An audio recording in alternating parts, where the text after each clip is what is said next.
Archers, and welcome to Queer Lodgings, the queer-led podcast about everything Tolkien. I'm Grace, and I'm here with my usual co-hosts, Alicia Hello. and Leah. Hi. Thank you for joining us today. Grab your bricks, bottles, and heavy handbags and draw a rainbow on them before you throw them through a window, because the first Pride was a riot, and today we're talking about queer readings of Eowyn and Faramir. Yay! Our long-threatened, long-anticipated queer reading of Eowyn and Faramir. We have been threatening you guys with a good time for a solid year now. Yeah! We're finally doing it! Yeah, we are. So, to give just a little bit of background about this, the framing of this episode comes from a paper that I just gave at PCA back in April. So, the frame of this is that Eowyn and Faramir's relationship has big bi-wife energy. And if you're not aware of what bi-wife energy is, it is a viral song on the TikToks that Cringe and the Lizards wrote. And the entire song is, 60% of the song is just repeating bi-wife energy over and over again. Valid. Cool. Indeed. Because bi-wife energy is something that's kind of hard to actually place what it is. Well, to be honest, I'm a hetero guy, but I really try to be a good ally, and it ain't no secret, let me tell you why. It's because I love my wife, and my wife is bi. Bi-wife energy. Yes, bi-wife energy. Bi-wife energy. Yeah, yes, bi-wife energy. Now, sometimes... So, in the context of Eowyn and Faramir, it's about how they both have atypical gender expressions that are also complementary. And so they are in a heterosexual coded relationship, but it feels really queer to read. Yeah. Yes.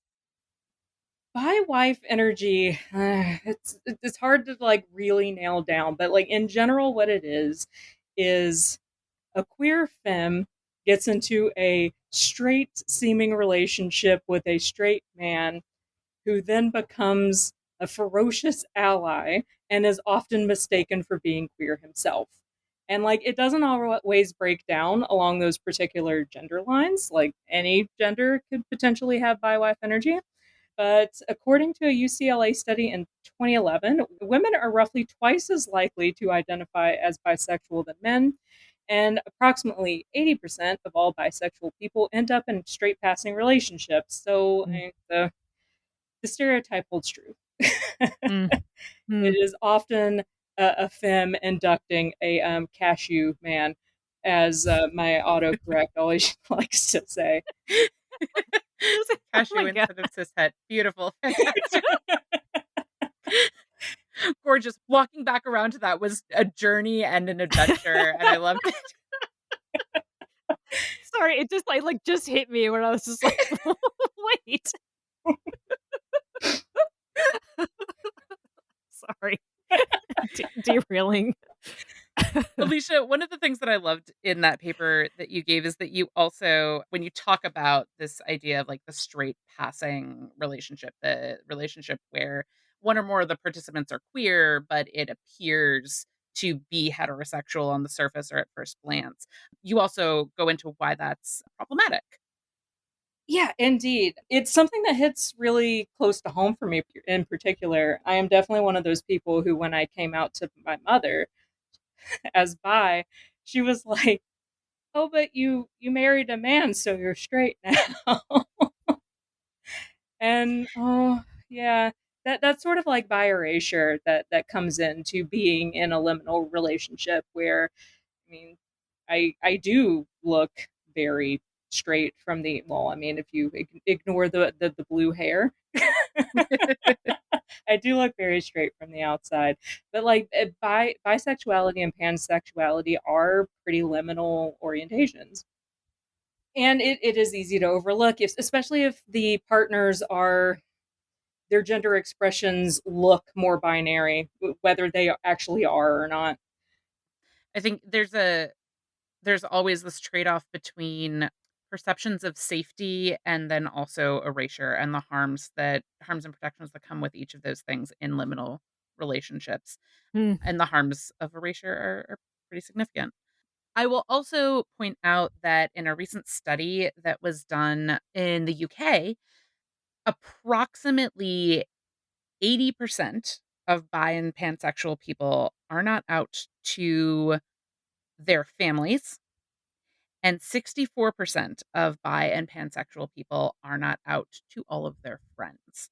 mm, A lot of relationships that, we kind of glide by in society and think we have an idea of what they are, we may not be correct on because a lot of folks just are not safe to come out yet. So that's just something to keep in mind as we are looking at relationships that seem to have folks who are one side or the other of a gender binary with each other. And then we're going to problematize even that idea. yeah. Yeah, I don't want to just gloss over this because it is an important thing to bring up, but there can be queerphobic bi erasure inside the relationship as well. Mhm. Kind of the dark, evil cousin of bi wife energy is the straight partner doesn't the cognitive dissonance of them being in a queer relationship is too much for them to deal with, really. And so they Mm. participate in their queer partner's erasure to square the relationship in their own mind. And I mean, Faramir would never. Oh, Never. absolutely not. As we are going to prove in more than 18 pages of notes. Yeah, we couldn't just disappear for a few months and come back with an episode with 3 pages of notes. What fun would that be? Yeah. Go into a little bit more about some of the magic of Biowife energy, Alicia, because I feel like there's a really important component of this acceptance of the queerness of the relationship that I think is really important for people to kind of get across. You were leading me to say something, Leah. What is it that you wanted me to say? You led beautifully. I'm not sure where we were going though. Going into the deep emotional support and unquestioning fierce love, because that is so central to Mhm. Faramir and Eowyn. Oh, I do see. Yes, the link up of the word magical. Well done. Yes, because it's so like that's key to the magic of Biowife energy and also like the magic of Eowyn and Faramir, you know? Yeah, in creating a place that is truly safe for your relationship and like your partner to truly thrive and achieve like self-actualization, which is spoiler alert where we're going with this. But I mean, surely you've read The Lord of the Rings and you are familiar with the Houses of Healing and know exactly the trajectory of this episode now. Because like it is through the kind of emotional support you usually find in these kind of bi wife energy relationships that Faramir quote unquote tames Eowyn, which Mm, is something that I disagree with on so many different levels. Oh yeah.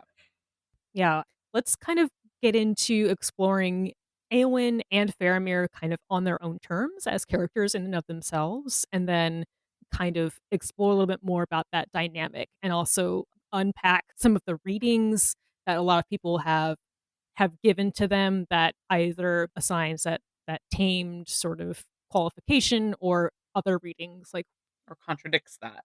yeah, exactly. Yeah, are y'all ready? You want to kind of get into talking about each of them? Yeah. I know previously we've talked about there being some similarities between Galadriel and Eowyn. Do we Mm, want to start there? I mean, it seems like a good place for me to start. It's kind of my new pet theory that Eowyn and Galadriel are essentially the same character. It's just Galadriel is like the more elevated version of yeah, Eowyn. Eowyn walked so Galadriel could run. yeah. I Um, love this theory too, and you introduced it to me, so it's totally my headcanon now. I mean, they have a very similar like plot trajectory once you pull out and actually look at Galadriel from Silmarillion on up. I mean, Exactly. they're very heavily masculine coded at the beginning, and depending on your viewpoint, end up being very heavily feminine coded. Mhm. Mhm. Again, depending on your viewpoint. I disagree with that, but Mhm. I disagree with everything.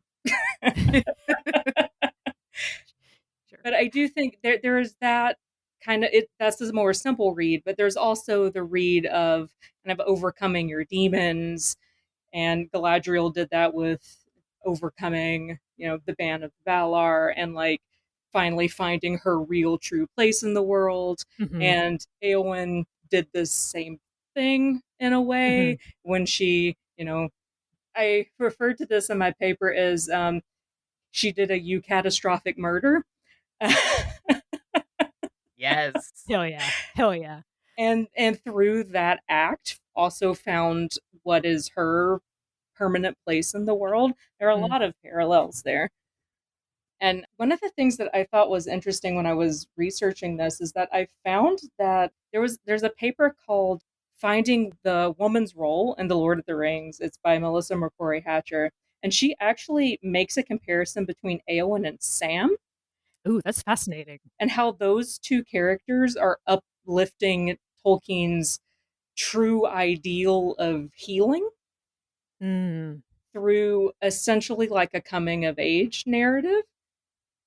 She positions Sam specifically as kind of a coming of age narrative because he doesn't have the same like transformation that Eowyn does through like dealing with her darkness, because Sam never has darkness because he's a pure little shining star of joy. But I do think positioning them both as coming of age narratives is really useful, because what is Eowyn's narrative in The Lord of the Rings but a coming out tale, which Mm. is itself a very queer manifestation of a coming of age narrative? Yeah. Oh, I love that. I think that that's a really interesting comparison that I kinda hadn't considered before. Yeah, not at all. Yeah. And when you think about the centrality of like their heroism to the narrative as well, like Sam is the reason the ring made it to Mount Doom 100%. Eowyn is the reason Minas Tirith did not fall Yeah. 100%. Yeah. Oh, yeah. I love that.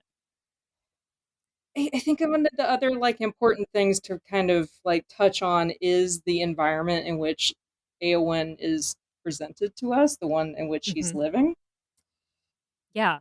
Let's kinda get into her place in Rohan as a member of the royal family and as a woman. I think that there's a lot of, like, interesting kind of unpacking that we can do about like some of the gender roles in the Riddermark. And you kind of pointed out like it's very traditional in a way, and it's also very much not. And a lot of the tradition is actually like it actually has its roots like in Germanic literature and mythology, traditional roles for women, which on the face, like, if you look at it, sort of if you're not familiar with it, you're kind of like, "Oh, there's a lot of, like, goddesses and figures of, like, the battle and of war," and you see all these women engaging in battle and raids and different fields that were traditionally, quote, unquote, "given to men."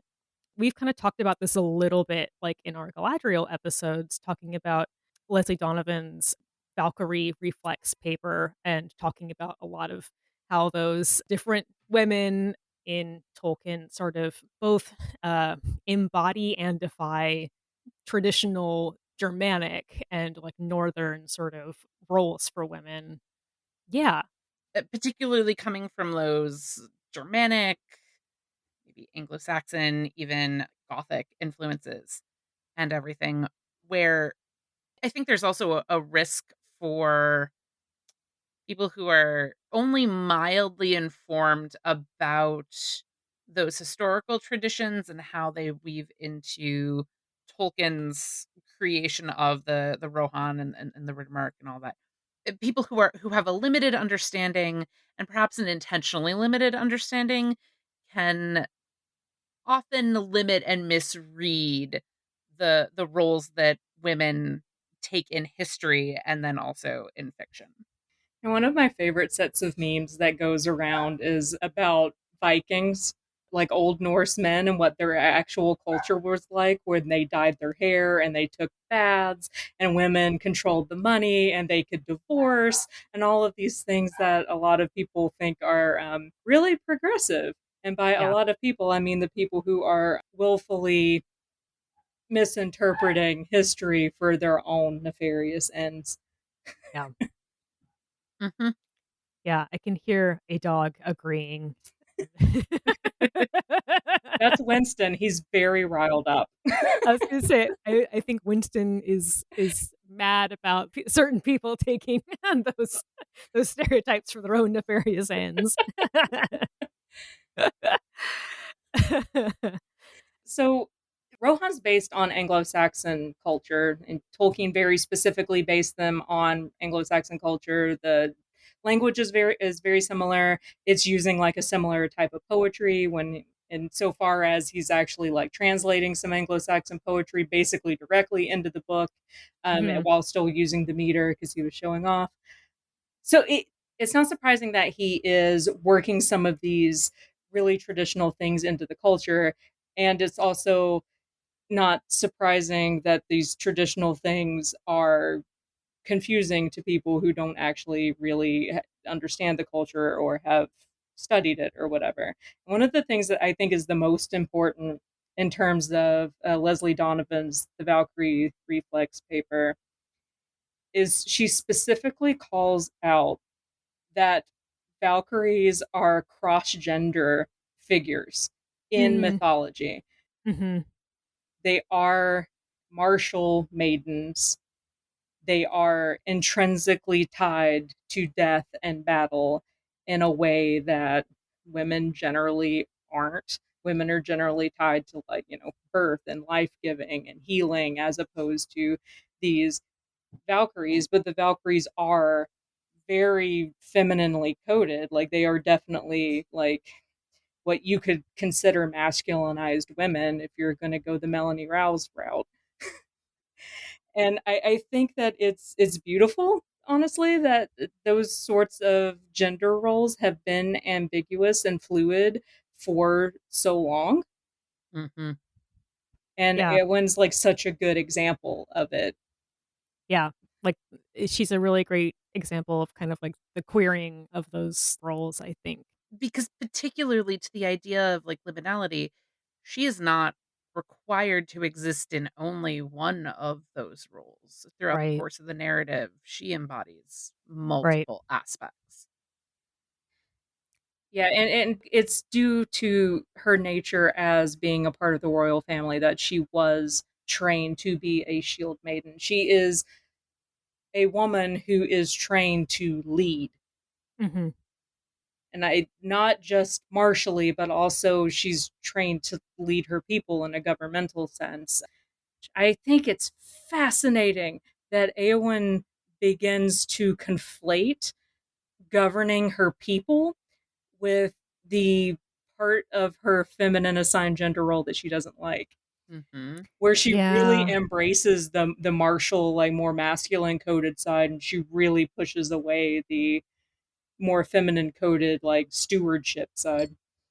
Yeah, it's interesting that this idea of being a steward is so it can become such a prison for her in a lot of ways, and in ways that are particularly gendered, which I think are important because it's not just the idea that she has a particular responsibility as a member of the ruling family.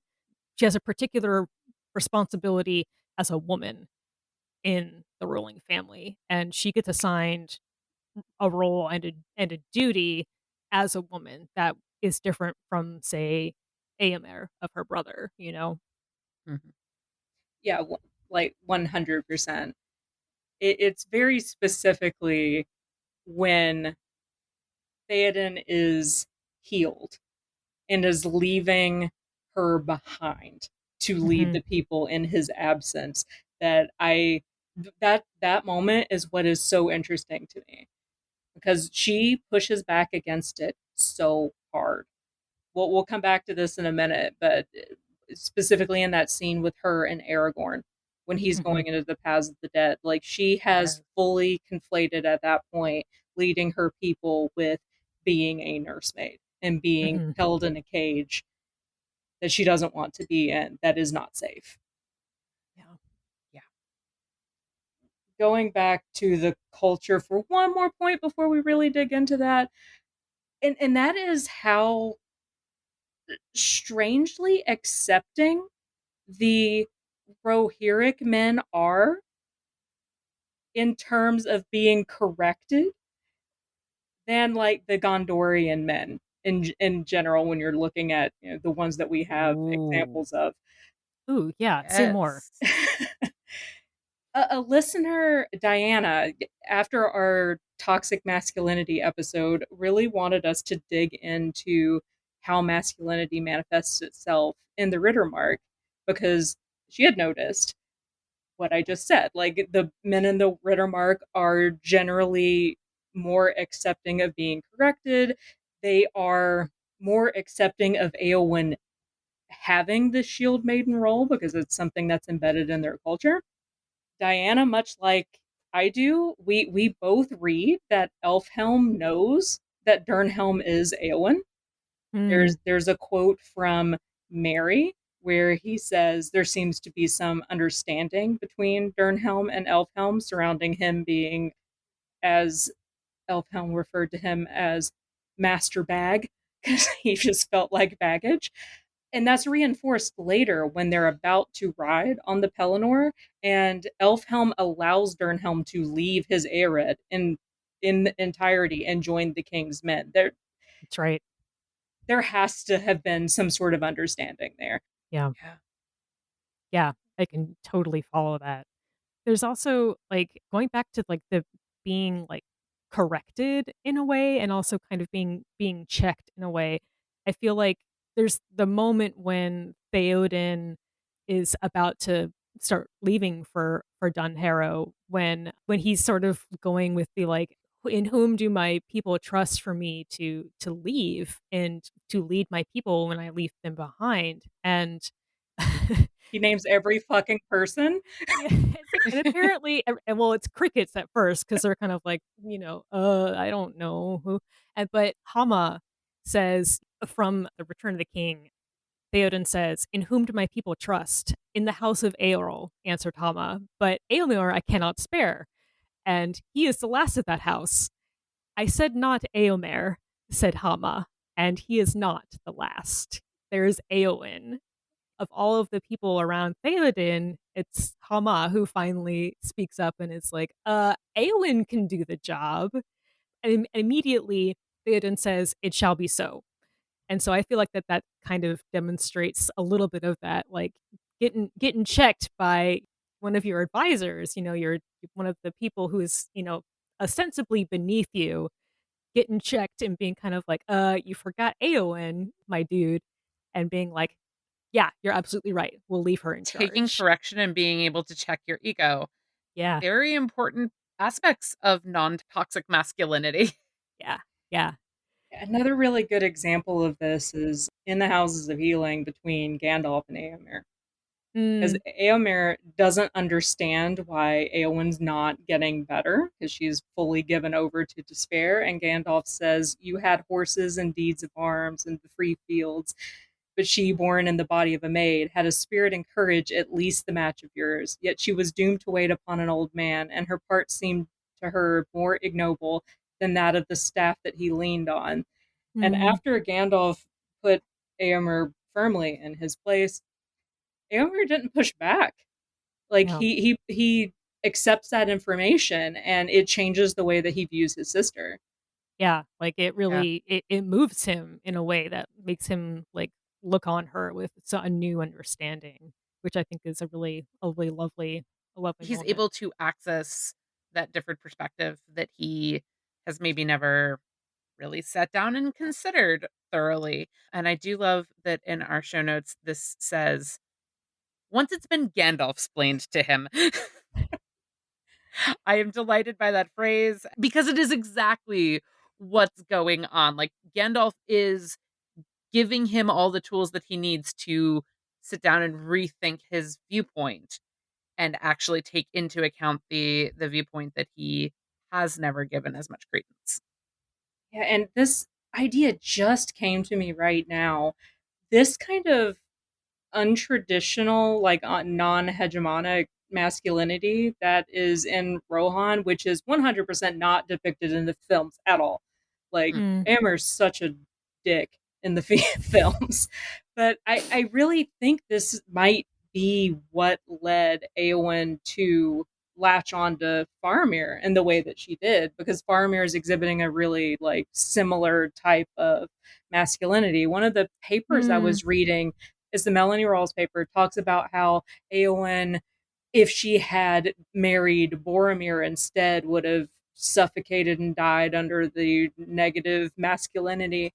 And I think there is something to that, in that Boromir is potentially negatively masculine in such a way that would drive Eowyn to never actually fully integrate her entire personality and like accept her queerness, mm. because he seems like if he were to marry, based on what we know about him, he would want like an Aldarion Arendis kind of situation where he wants a wife Mhm. at home.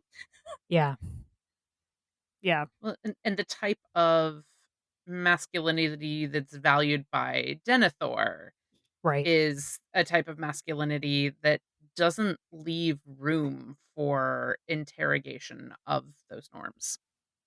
Mhm, Exactly. And I just it's interesting because given the historical like parallels here, Eowyn had to have been a peace weaver in Anglo-Saxon terms, or a war bride in mm, more mhm, modern terms. Like she had to marry a Gondorian. It's just right, it's lucky that she found the best one. and fell in love with him. Yeah, yeah, Yeah, that's such a good point. glad that worked out. Yeah, that's such a good point. Yeah, I kinda wanna get into some more of Eowyn's gendered experience in the Riddermark because for all that we've kind of been talking about, there's a big reason why she leaves, I guess, because she's really chafing against the assigned gender roles that do exist in the Riddermark. And I feel like the reason, like, Gandalf does have to Gandalf explain to Éomer that about Éowyn's sort of lived experience that he suddenly like gets a new perspective on and is ready to sort of to embrace that perspective. But I guess where I'm going with this is that is like the conditions for her experience are also embedded in the society sort of just as much as this shield maiden aspect of her experience in her life is. So, like, she's had a rough time of it. She she's an orphan. She was raised by a family of men. There weren't any really we don't really hear, I guess, of any significant women in her life raising her. She and Amrit were orphaned when they were 7. Yeah, Yeah. and they're she's it's a warrior society, it's a very feudal sort of society, and being a man is sort of like the norm. And even though that she is trained to use a sword and to be a shield maiden, but when it comes down to it, she's not allowed to actually use that, and she's not allowed to actually perform. She's trained in all of these skills. She has these abilities. She is prepared in all of these ways to meet the moment and then is being constricted and held back. And I think that speaks to this sort of dissonance that does exist within that society, that Mhm. she is the like the iconic depiction of. I think it's really interesting too that absolutely no one in her life sees her discontent. I Mm. mean, Yeah. Éomer Mhm. obviously doesn't until Gandalf explains it to him. Theoden doesn't either. Gandalf doesn't even at first, because there's a point at which, after Wormtongue leaves, it's mentioned that like she's safe. But Right. like that's not, no, she's not. She's not safe because you're No. about to abandon her and leave her in a way where she's not going to be able to, she essentially loses bodily autonomy, Yeah. and no one really understands her need for being able to take her life into her own hands, because Yeah. it's not Oof. something that the men in the society have ever had to grapple with. Yeah. And she Yeah. has to fill that like nurturing role because she's essentially, as far as we know, the only woman left in the entirety of the royal family. I mean, the royal family's a little small by this point. Yeah. Yeah. Oh boy. And the situation in which we find Eowyn at the beginning of this book, you've mentioned she's an orphan. She's had all this training, but what is she doing? She's sitting around because her uncle is very ill. Who's Mhm. making him ill? The dude who's constantly following her around and sexually harassing her. What just happens? Her like cousin just dies, and therefore she knows that her brother is now like next in line to be king. Like a lot of upheaval has happened in her life, and absolutely no one is paying attention to her at all Yeah. beyond what she can do for them in that moment.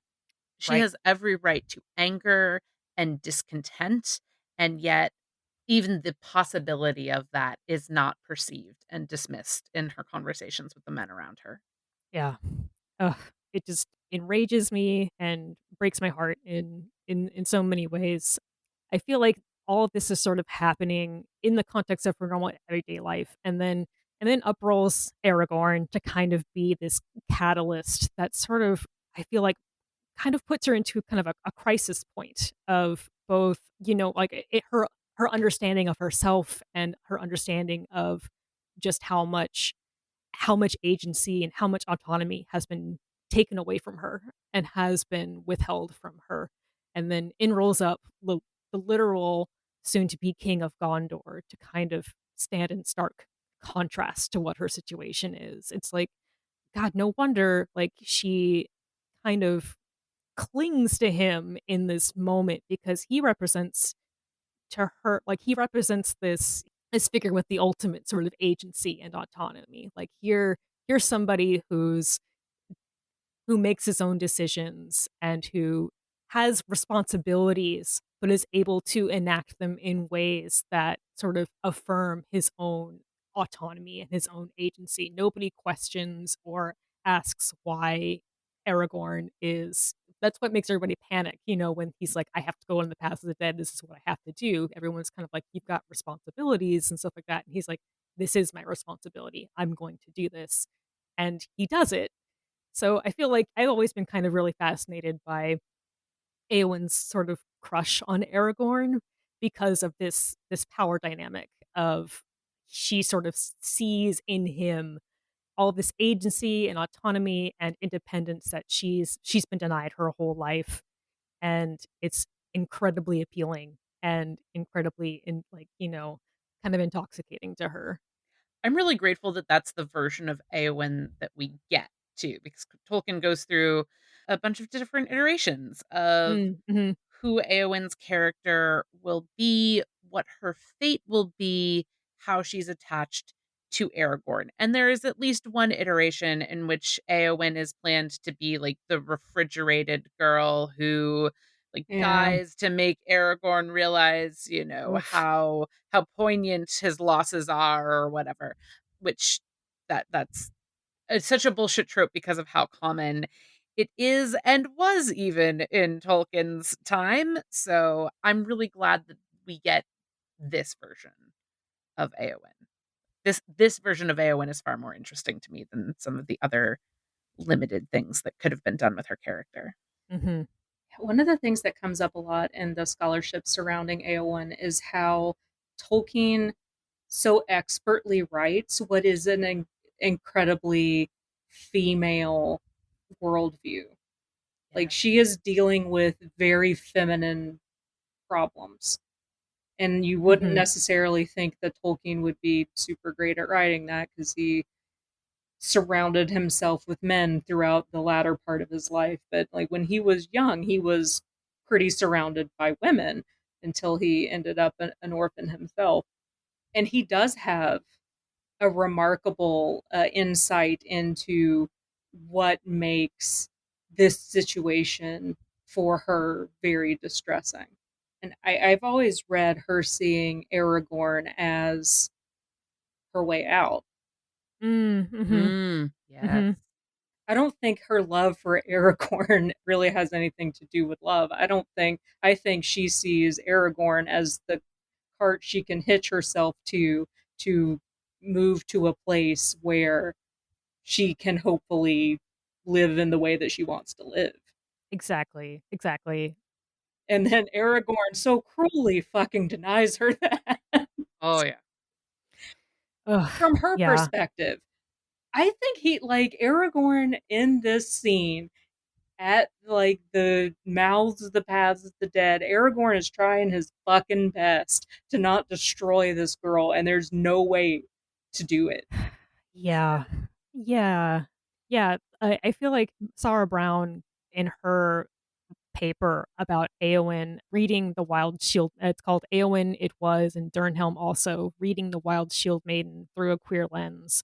She brings up an interesting point that as she is talking to Aragorn, Eowyn keeps using his name, but he doesn't use hers at all.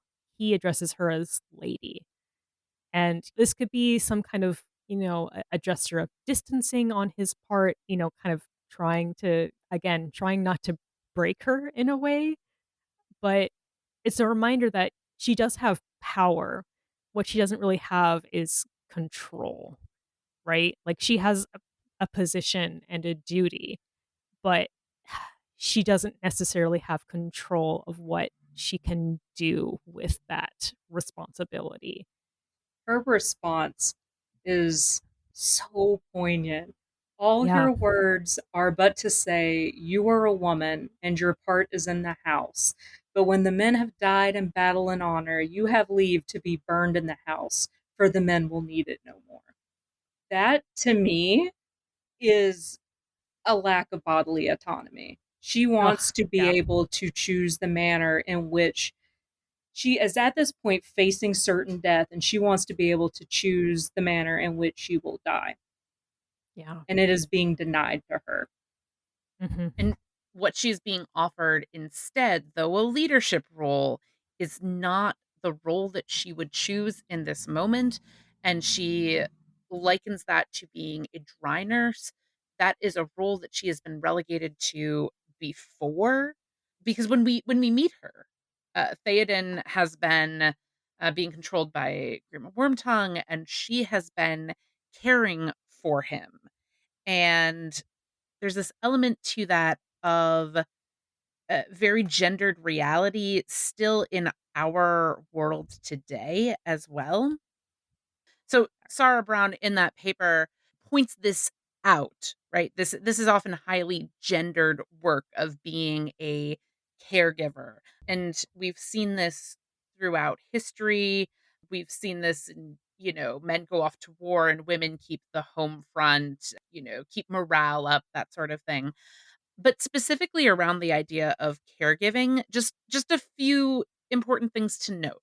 Caregiving is work that is disproportionately done by women. I will be mounting my soapbox now, everyone. So, varying estimates from across different countries around the world indicate that in the various countries, between 57 to 81% of all caregivers for folks who are elderly are women, and that women are more likely to bear the burden of caregiving stressors, especially when working with family members who are experiencing dementia and things like that, which is very relevant to Eowyn's experience as we first meet Mm. her here. In the US, women provide 2.2 times more unpaid family caregiving on a time per day basis relative to men. Women are disproportionately harmed by these norms. So That's both mentally and physically. In fact, there's an example from Sweden that Carolyn Criado Perez's book, Invisible Women Exposing Data Bias in a World Designed for Men, introduces. And that's that women are more likely to suffer physical injury after snowstorms because they're more likely to be engaged in caregiving and trip chaining on foot and therefore susceptible to injury on icy and uncleared routes. The cost of those injuries to the Swedish government are approximately 3.4 million euro per year. Once they went through and realized that this disparity was occurring and changed the prioritization of snow clearing routes to where sidewalks and footpaths were cleared before drivable roads, those falls and injuries were reduced by half. And so was the financial burden to the government that existed from not actually looking at the lived experiences of its citizens. These are the sorts of things that happen all over the place because the work that caregivers, who are primarily women or people who caucus with women, are doing is often invisible. These experiences are also incredibly damaging to men as well, because the men who do step up and take on caregiving roles are often stigmatized and then isolated from support because of these cultural norms that exist through so many societies and countries. And when it comes to the psychological burdens, again, because women are doing so much more of the work, it's rarely even perceived, and those burdens get heavier and heavier to bear. So I said this is often talked about as invisible work. It's also called a mental load or emotional load. And I do have a recommendation that folks of all gender identities can take to work on untangling and unlearning these norms. There's a set of graphic novels that are really phenomenal by an artist named Emma. They're mental load and emotional load. And the art form of it being through a graphic novel is a way to make the concepts incredibly accessible and identifiable. We'll include a link to the artist page in the show notes and what these two particular concepts relate to. But although this is looking at it through a modern lens that we need to be aware of today, this is an age old issue that has been gendered and that we see Eowyn discussing and calling out in this fictional work that, is written in Tolkien's time as Yeah. well. And we keep seeing it progress through the ages and we haven't fixed it yet. So we need to keep working.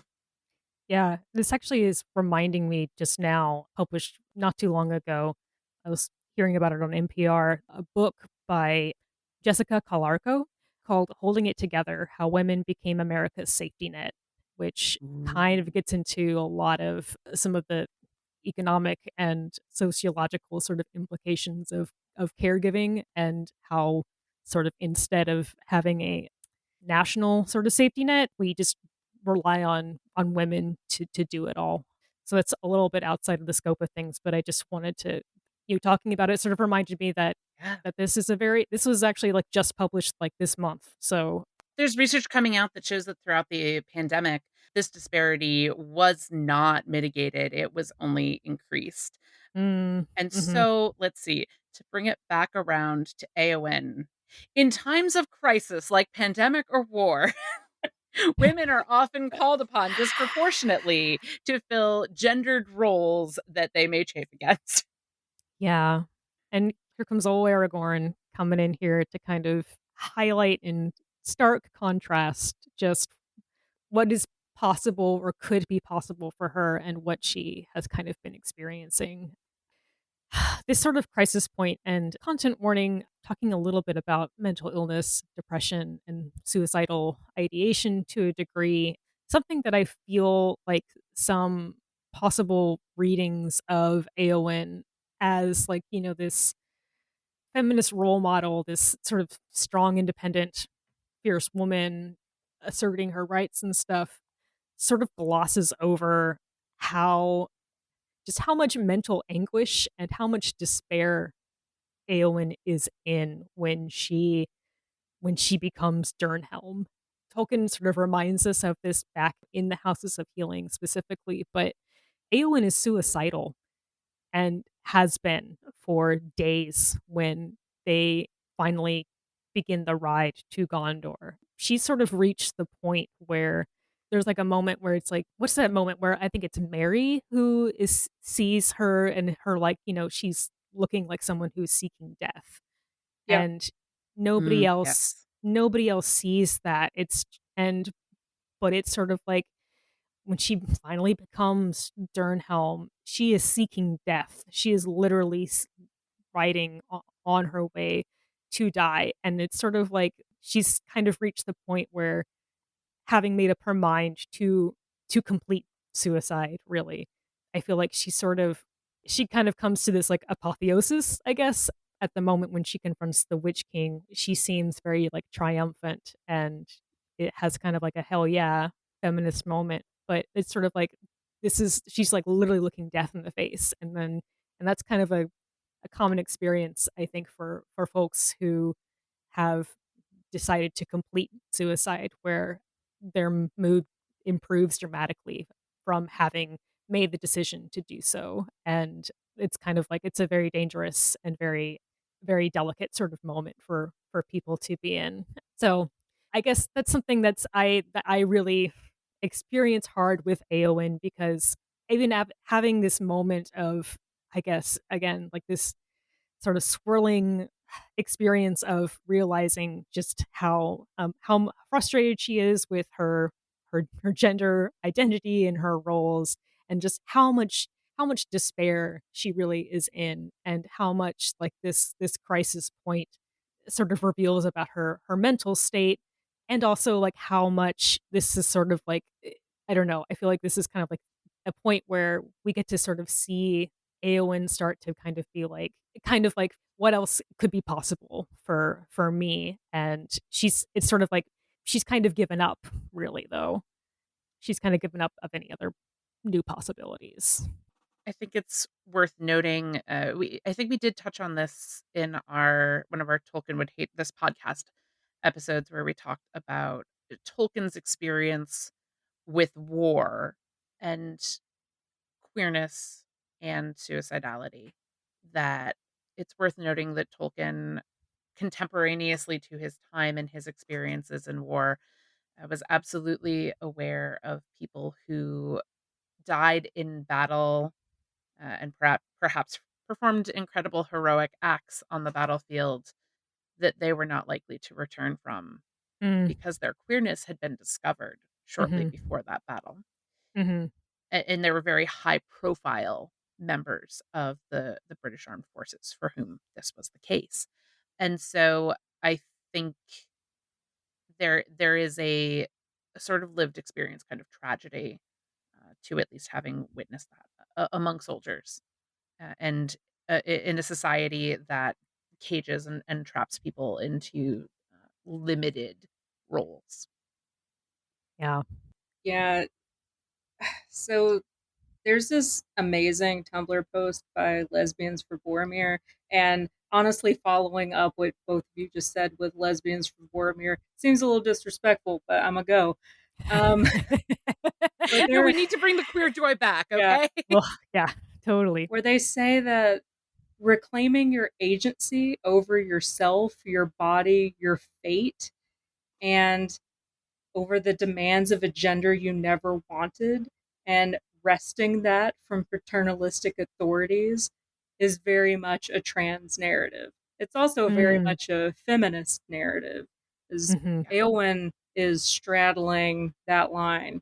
It's honestly a little weird to me how similar like trans and like feminist narratives are. They entwine quite closely. I think at the core of both of those things is you're fighting. I really want to boil it down to you're fighting against old white men, but like that is kind of what you're doing, right? Like you're pushing back against Yeah. what society has told you you can and should do and be. And Yeah. as miserable as Eowyn is, and as suicidal as Eowyn might be, the way that Eowyn deals with that is by forcibly taking the agency that she's been denied. And Yes. that is Yes. powerful. That's kind of what I was trying badly to get to, but, like, that's sort of like this crisis moment where, as you put it, her egg begins to crack, and that's really where she becomes Dernhelm in this moment of deepest despair, and that's really, like, when she's like it's sort of like in this deep despair, that's what she grabs onto, and that's who she becomes, who she embraces in order to get out of that despair. Well, and we've talked about Eowyn chafing against gender norms, and, we've talked about how she defies that. But I also want us to dig into some of the conversations that we've been having in our group chat and everything for the last year. We're talking about not just the gender norms, but questioning and problematizing the idea that Eowyn is a woman or is inherently a woman, that there Mhm, are mhm. trans elements to this story and that we wanna dig into those. Yeah. 100%. There were a couple of ways that people read Eowyn's time as Dernhelm, as her rejecting her femininity and embracing masculinity, as turning her back on her people to, go on a suicide mission. There are a number of readings. My specific reading of this is that Eowyn is not disguising herself as Dernhelm. As Sarah Brown says, Eowyn is Dernhelm is Eowyn. They are the same person. Mm, When Eowyn becomes Dernhelm, in the narrative, her pronouns switch to he. Yes. But Dernhelm is not a separate character. Dernhelm retains Eowyn's familial relationships, which is evidenced by what happens on the battlefield when Dernhelm follows Theoden and when he essentially goes on a suicide mission to try to save Theoden when Theoden is about to be eaten by the Fell Beast.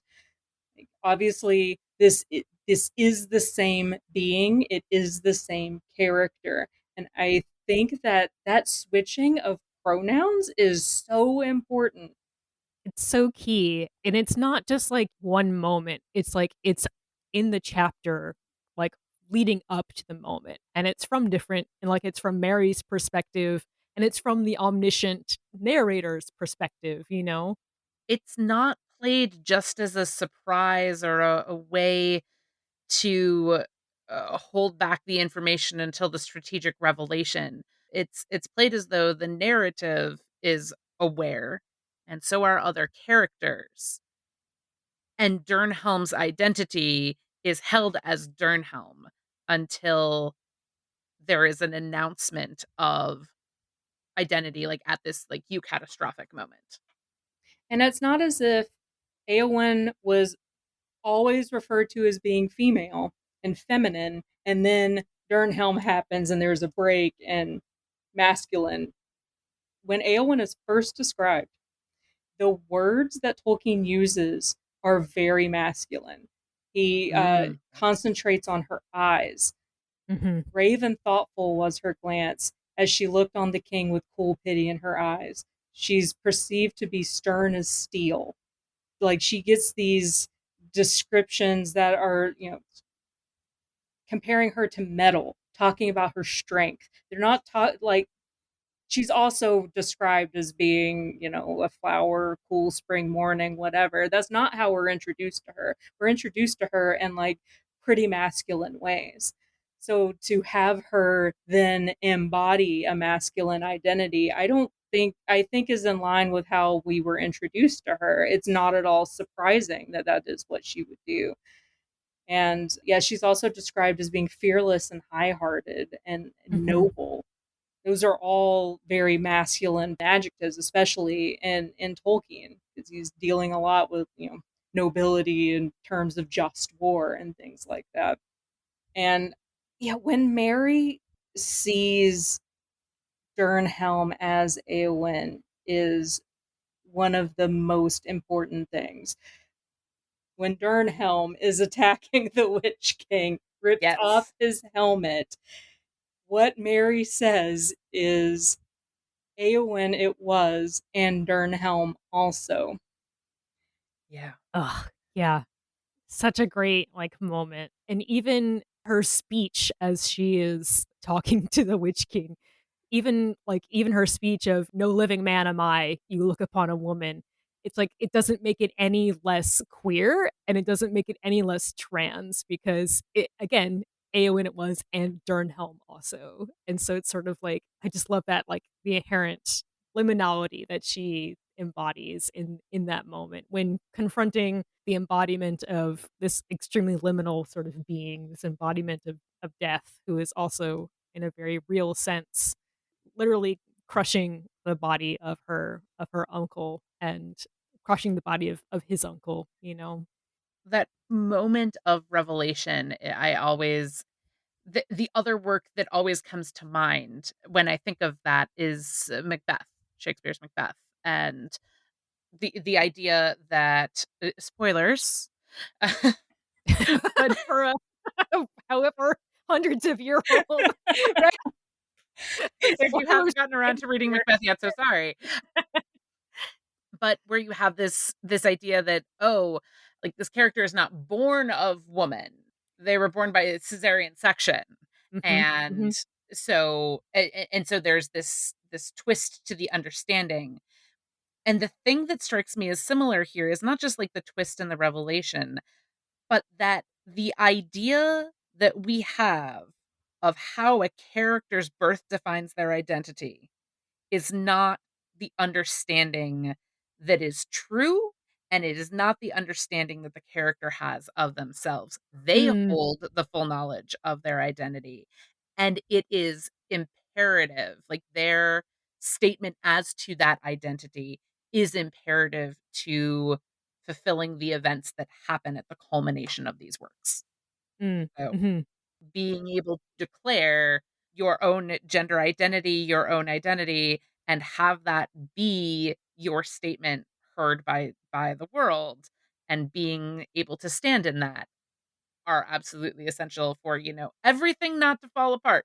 yeah, I refer to this as linguistically tricking fate, but Yes. I do want to bring up that there are a number of gender non-conforming, non-binary trans people. Well, not probably not fully trans people. I'll go with non-binary people who will still claim one gender or the other.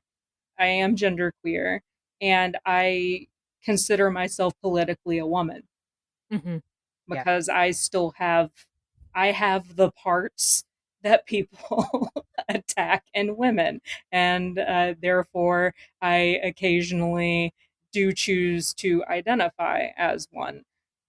And Eowyn in this moment is not, in my opinion, casting aside Durnhelm and that inherent masculinity. Eowyn is doing what Eowyn needs to do to get the job done.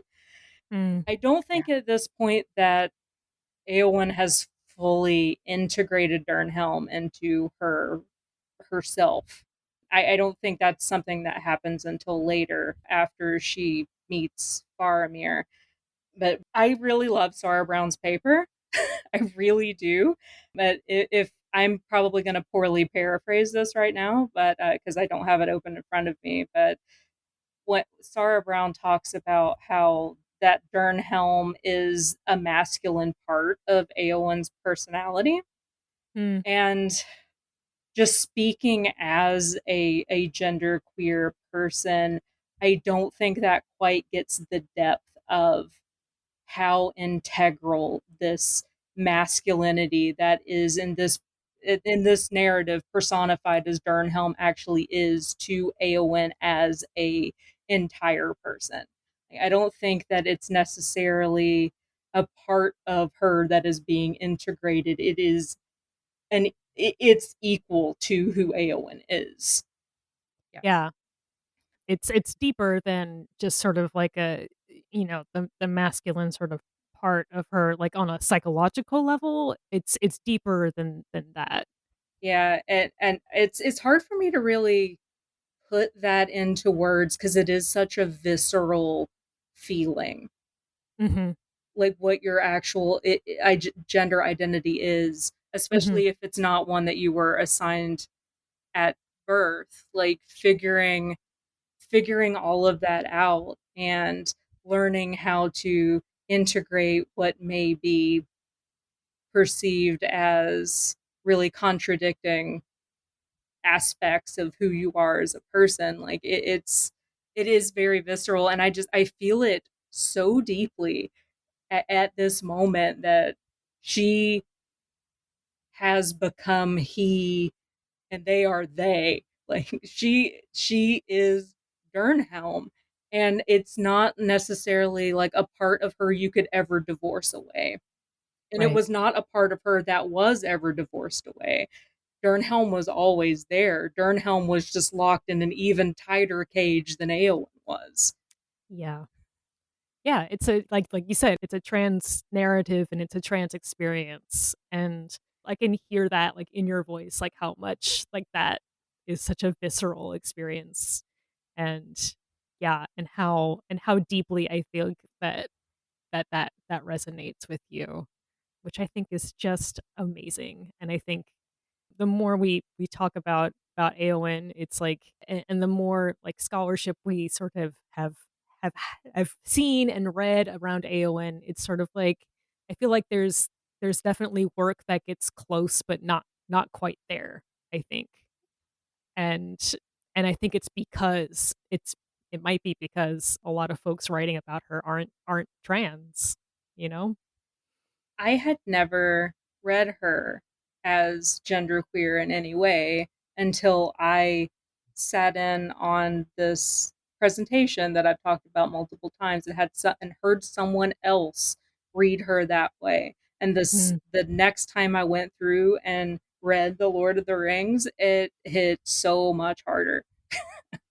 yeah. Yeah. Because I had always liked Eowyn, and I always chalked it up to the fact that she's the only actual female character that does anything. And then having this new lens through which to read her, it opened up so much for me. And that was before I realized that I was Oh, not yeah. binary because I didn't have words for that at the time. Yeah. Yeah. Ugh, I Well, love and this it. is a Love it. reading that, I've come to because Alicia mentioned it. And Yes, so, exactly. Exactly. this is how we start to shift the ways that we are reading things and what our assumptions of how they have to be read are.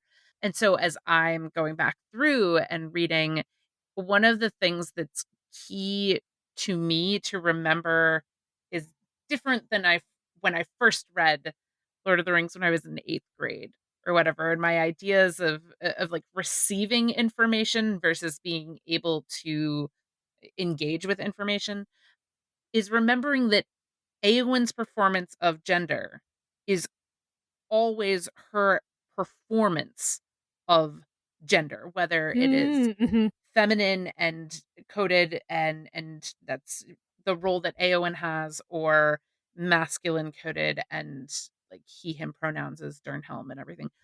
The agency and choice to be able to bring forward those pieces of identity instead of that just being like how things are and somebody is telling me to look to read it that way, like that's been very key for me in like the non-binary reading of Eowyn, and Absolutely. understanding that I don't have to just take sort of like the societally received notions like Eowyn is a female character. Like no, it can be much more complex than that and much more interesting that way.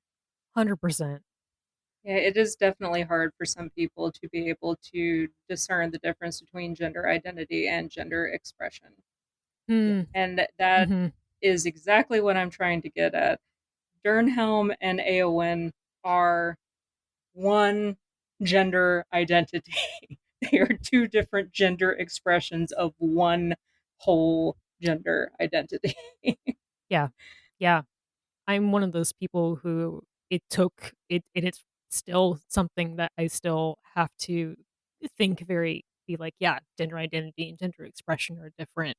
And it's specifically through reading a lot and through experiencing a lot of folks like, and again, Alicia bringing this up, I was kind of like, oh, I think I get it now. Yeah. Okay. Yeah. That makes so much sense. And yeah, it's like, this is why own voices and diverse perspectives and queer readings of of ostensibly written by straight people texts are so important because yeah, they change your mind, man. Is there anything that we wanted to touch back in on Eowyn before we move to Faramir? Alicia, did you have anything else that you wanted to um get into or discuss before we do that? Not necessarily outside of Faramir. I think we're okay to move on.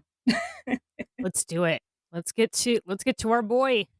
Is this gonna be episode part 2? Oh, Yeah. Oh, good lord. we'll just see. Hi, editing We'll see Tim. how we go. Yeah. Hi, editing Tim. Yeah. Sorry. Oh man. Here's my wife energy. Now, sometimes people assume I'm queer, and I have to say, hey, just a straight guy here, but I get it a lot. And I don't mean to be cruel, it's just that my wife is a bisexual. Bi wife energy. Yes, bi wife. Well, hello everyone. This is Alicia after the fact. Thank you for joining us in our discussion of Eowyn.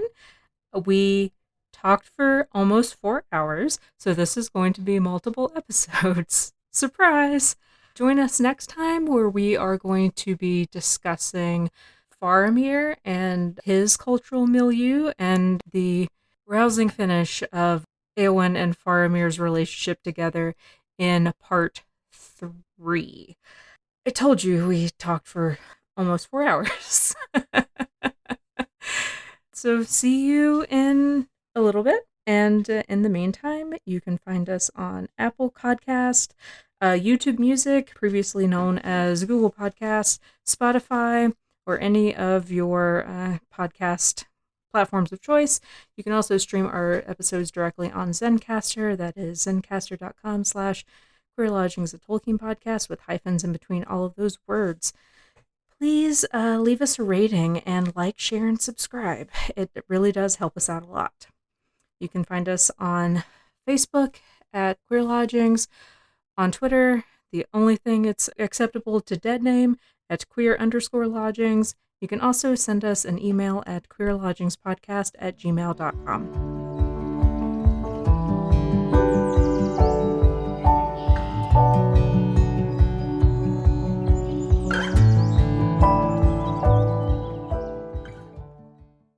We already Alicia, did you want us to actually say add a rainbow for Pride Month, or was that a suggestion of something That clever was to come up me. with? That was me being like, adding a rainbow. Because it's Pride Month and we're back. So, like, where I am just emotionally is like, what up, Birches? Let's throw a fucking brick through a window because it's Pride Month.